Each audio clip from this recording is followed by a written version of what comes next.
Good afternoon, everybody. Phil Simons with Columbia Grain here, and your Friday afternoon weekly grain market recap. Well, we got another one in the books, and it was actually a pretty exciting week as we actually did turn the corner a little bit and saw prices move in our direction. So let's go ahead and dive right into it. I'm going to share my screen with you again, and we're going to navigate over to our favorite website, columbiagrain.com. And in the upper right-hand section, we're going to go to the Producer Solutions tab, and that'll take us over to our Producer Solutions link where we house all of our pertinent data that could be potentially driving the markets around.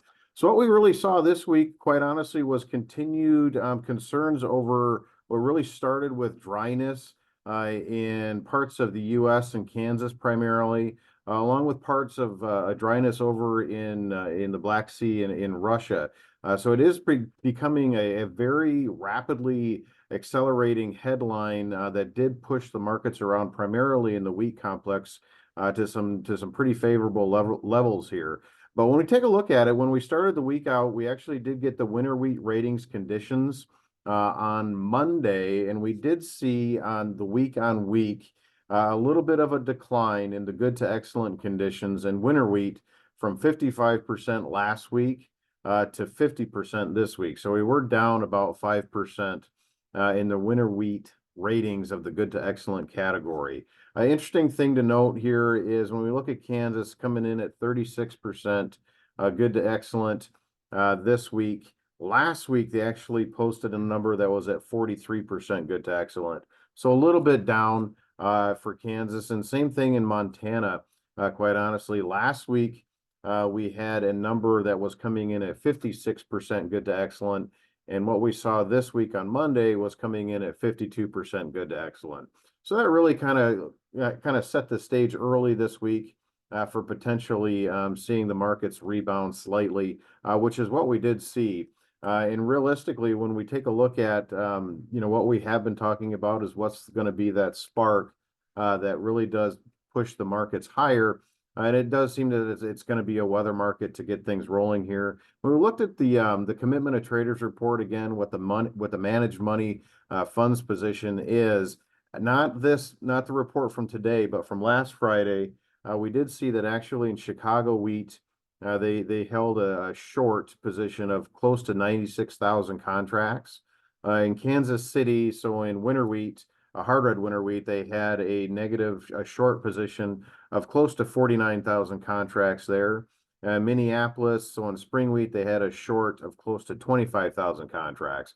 So again, with the continued dryness or the dryness with what we were seeing in the U.S. and some parts of Russia as well, and the short position that we were seeing from the funds, we could really just kind of lean our hat to seeing more just of a short covering rally this week more than anything else.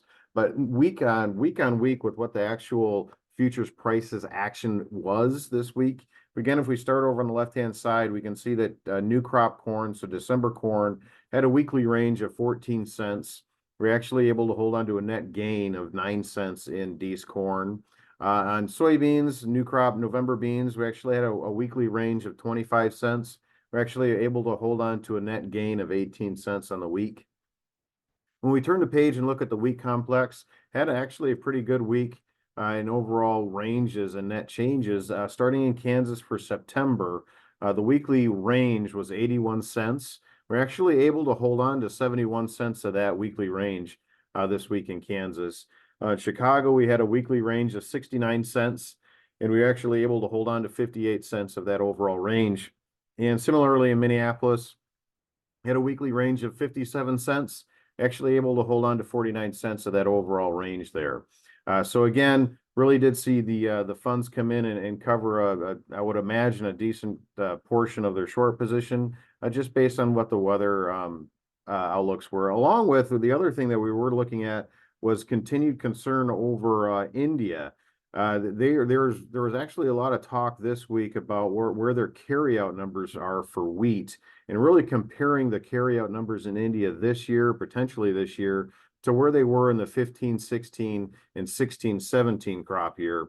Actually pretty close to the same levels. And back then they actually did import about 3.5 to 5 million metric tons of wheat in those years. So there was chatter this week that maybe we could see India come in and potentially buy some wheat, which it could account for anywhere from 3 to 5 million metric tons. But again, that's really to be seen, and to be determined as far as what we could potentially see there. But again, when we look at the overall charts on a daily position, just primarily looking at Kansas wheat and Chicago wheat here today, this is the run that we saw in the week.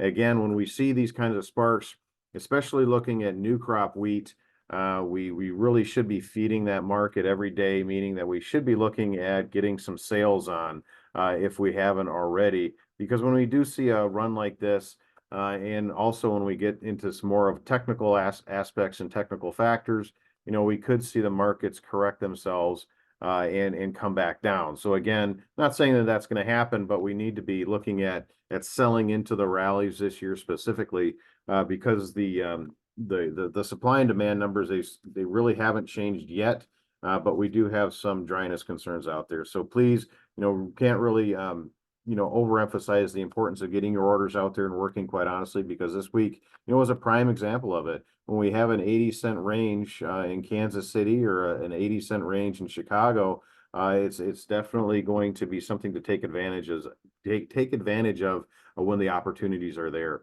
And that could be for cash contracts, hedge to arrive contracts, basis contracts, or ratchet contracts as well. So be sure to get a hold of your local merchandiser, buyers, and managers and get your orders out there and working to take advantage of the knee-jerk reactions that we're seeing right now. Other than that, we're going to go ahead and wrap everything up. I hope everybody has a great weekend. And remember that everybody has a trading strategy that won't work. Have a great weekend, everybody. We'll talk with you next week.